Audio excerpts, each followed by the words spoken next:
Remotely इसको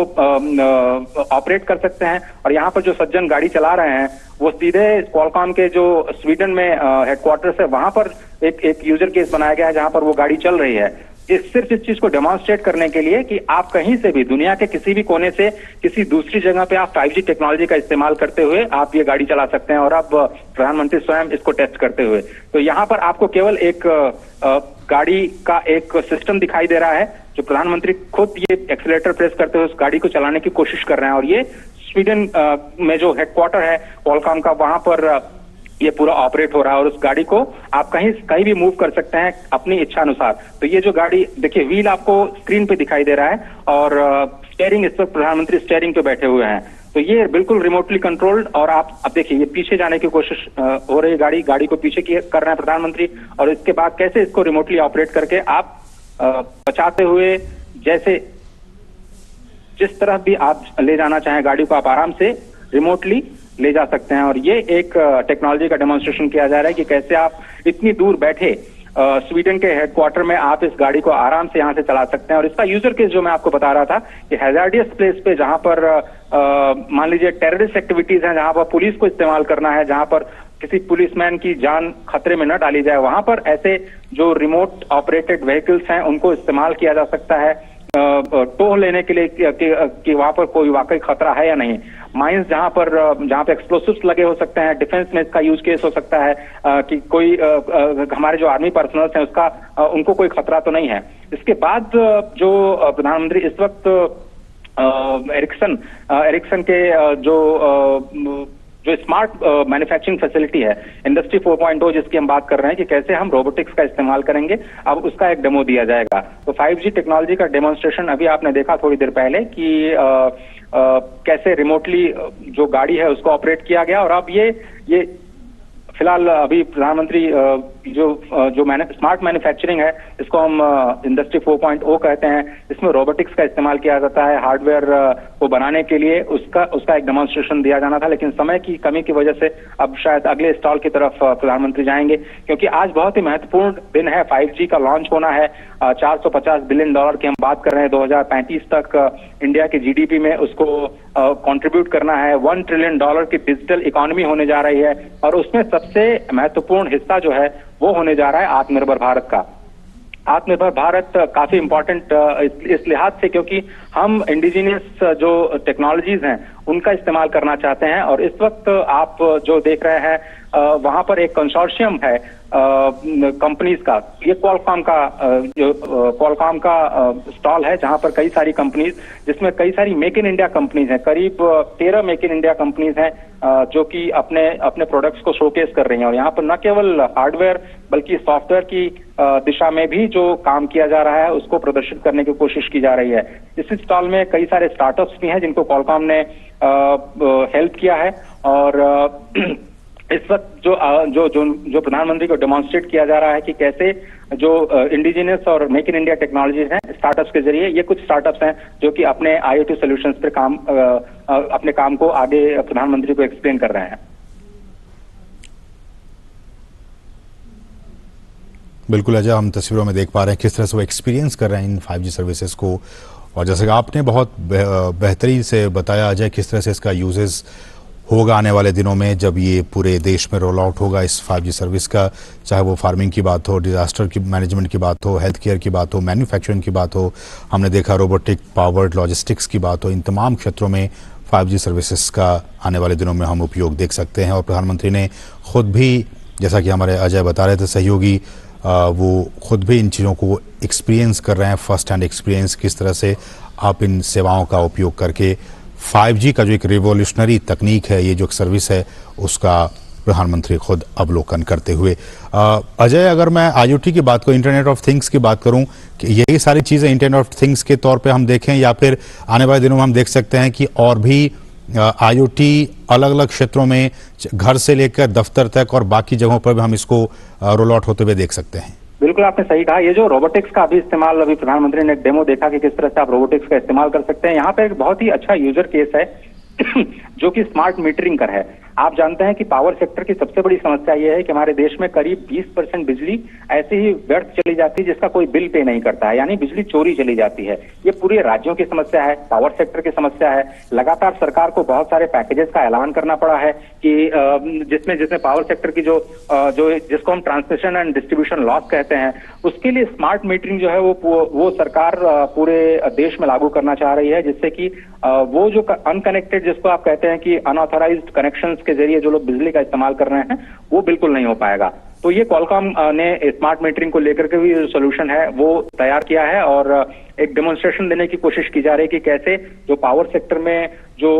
T&D losses हैं, जिनको ट्रांसमिशन डिस्ट्रीब्यूशन लॉसेस करते हैं, जो भारत की सबसे बड़ी समस्या है पावर सेक्टर की, उसका कैसे सोल्यूशन निकाला जाए। तो हम यही समझने की कोशिश कर रहे हैं कि हमारी जो देश की समस्याएं हैं वो ग्रैंड समस्याएं बहुत ज्यादा नहीं है, उनको केवल आइडेंटिफाई करना और टेक्नोलॉजी के जरिए उनको एड्रेस करना, क्योंकि एजुकेशन की जो समस्या है वो क्रॉस लेंथ एंड ब्रेथ एक ही जैसी समस्याएं भारत में दिखाई देंगी गांव में, जहां पे अनकनेक्टेड जो एरियाज हैं। इसी तरह से किसानों को मोटे तौर पे एक ही तरह की जो समस्याएं आती हैं उनको कैसे हम टेक्नोलॉजिकली एक ही सोल्यूशन के जरिए कैसे उसको एड्रेस कर सकते हैं, वो कोशिश की जा रही है। तो पावर सेक्टर में जो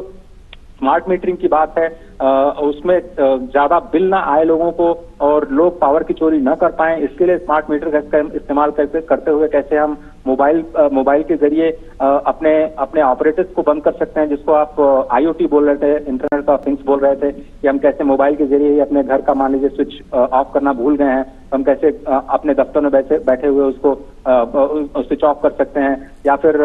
कैसे उसको रिमोटली कंट्रोल किया जा सकता है, जिसको आप इंटरनेट ऑफ थिंग्स की बात कर रहे हैं। तो टेक्नोलॉजी का इस्तेमाल करते हुए कैसे मशीन दूसरे मशीन से बात करेगी, इसको आप मशीन लर्निंग बोलते हैं, कि एक मशीनें एक दूसरे के साथ बात कर रही हैं जिसमें बहुत ज्यादा ह्यूमन इंटरफेस नहीं है, और वो बिल्कुल एग्जैक्टली जो उनको पहले से कमांड दिया गया है उसको फॉलो करते हुए डिसीजंस ले रही हैं। तो मशीनों का आपस में जो बात करना है वो टेक्नोलॉजी के जरिए संभव हो पा रहा है, और यही 5G का एक बड़ा यूजर केस है जो क्वालकॉम में अभी दिखाया गया कि कैसे भारत को कनेक्ट करने की कोशिश की जा रही है, और कई सारी जो कंपनीज हैं वो एक ही कंपनी के साथ एक ही छत के तले कैसे वो उन अलग अलग सॉल्यूशंस पे काम कर रही हैं। इसमें स्टार्टअप इंडिया को बढ़ावा देना हो, स्मार्ट मैन्युफैक्चरिंग को बढ़ावा देना हो, एक तरह से कोलैबोरेशंस जो है वो आपको दिखाई दे रहे हैं। और इसके बाद मैं कहूंगा आज का सबसे इम्पोर्टेंट पवेलियन है आत्मनिर्भर भारत का पवेलियन, एक कंसोर्शियम है जिसमें 100 से ज्यादा जो मेक इन इंडिया कंपनीज हैं, जो एक तरह से प्लेज ले चुकी हैं कि वो अपने भारत के लिए ही सॉल्यूशंस बनाएंगी। वो कहीं भी कोई भी जो इंपोर्ट है उनका 1% इंपोर्ट भी बाहर से नहीं किया जाएगा, जो सारी की सारी टेक्नोलॉजी होगी वो भारत की होगी, इंडिजीनियस होगी, मेक इन इंडिया होगी। और ये कंसोर्शियम जो है वो आत्मनिर्भर भारत कंसोर्शियम वॉइस के नाम से है। इसमें अभी जो कंपनियां हैं, करीब 23 कंपनियां शोकेस कर रही हैं completely make in India indigenous products बनाने वाले, और यही प्रधानमंत्री को एक्सप्लेन किया जा रहा है कि ये जो एसोसिएशन नया बनाया गया है और ये जनवरी में स्टार्ट किया गया है। आप ये सोचिए कि किस तरह से हम लोग तैयारी कर रहे हैं 5G की 2018 से, और आज वो जमीन पर आते ही दिखाई दे रही हैं आत्मनिर्भर भारत के केस में और आत्मनिर्भर भारत के इस कंसोर्शियम के रूप में, जहां पर 23 कंपनियां इस वक्त शोकेस कर रही हैं। 100 कंपनियां इस एसोसिएशन के तले आ चुकी हैं जिन्होंने ये प्लेज लिया है कि वो भारत की समस्याओं का समाधान देने के लिए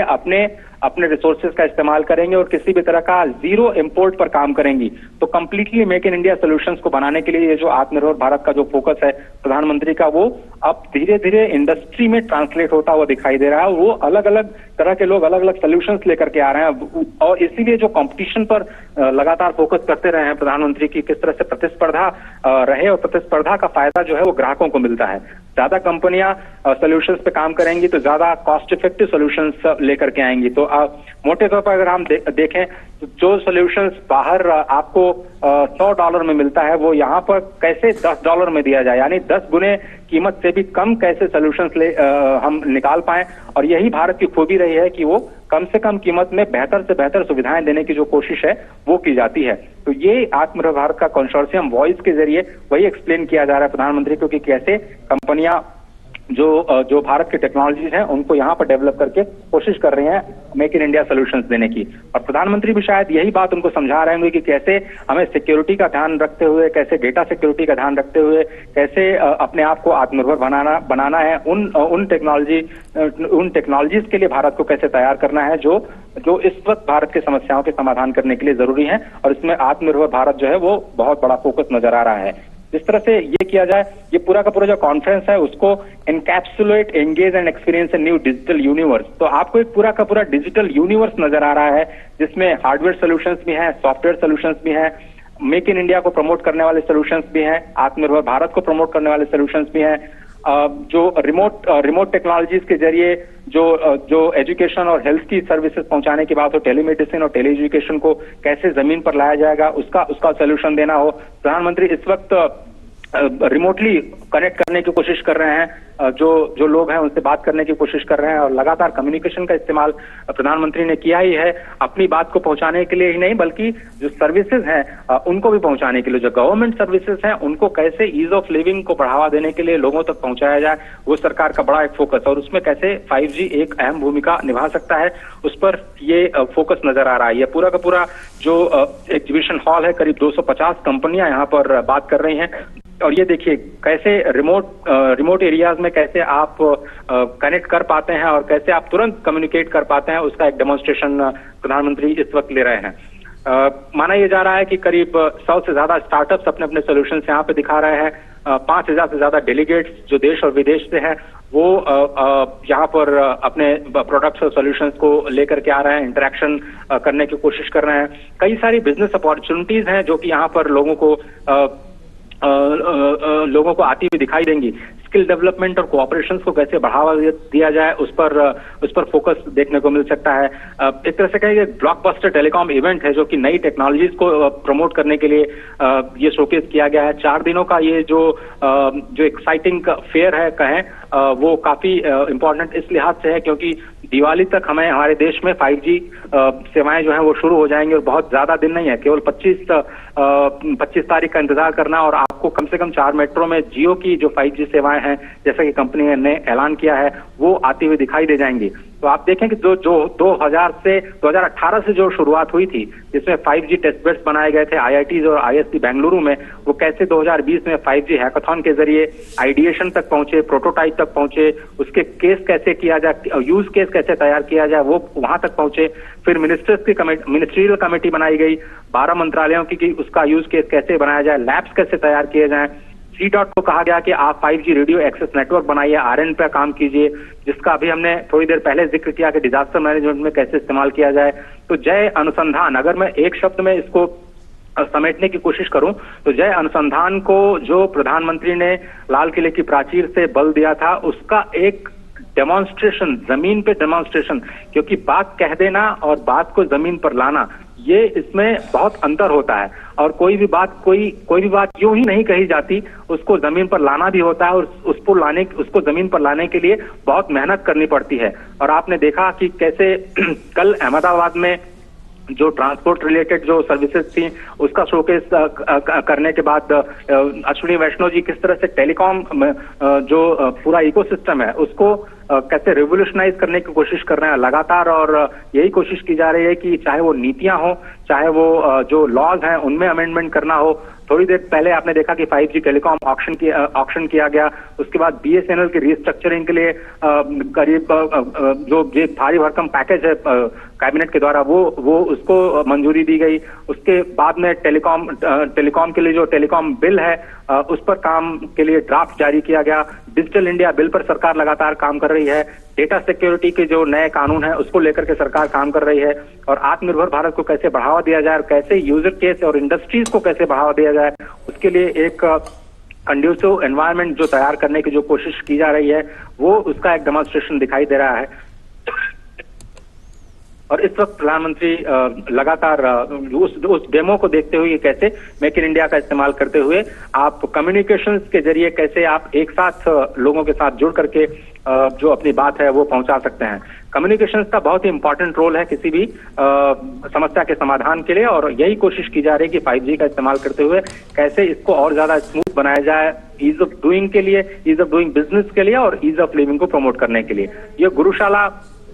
वोडाफोन आइडिया का काफी इंपॉर्टेंट प्रोडक्ट है, जो कि एजुकेशन के लिए कोविड के दौरान जो एजुकेशन पहुंचाई गई गांव-गांव में वो बहुत इंपॉर्टेंट टास्क रहा, और कैसे ऐसी मुश्किल परिस्थितियों में आप कैसे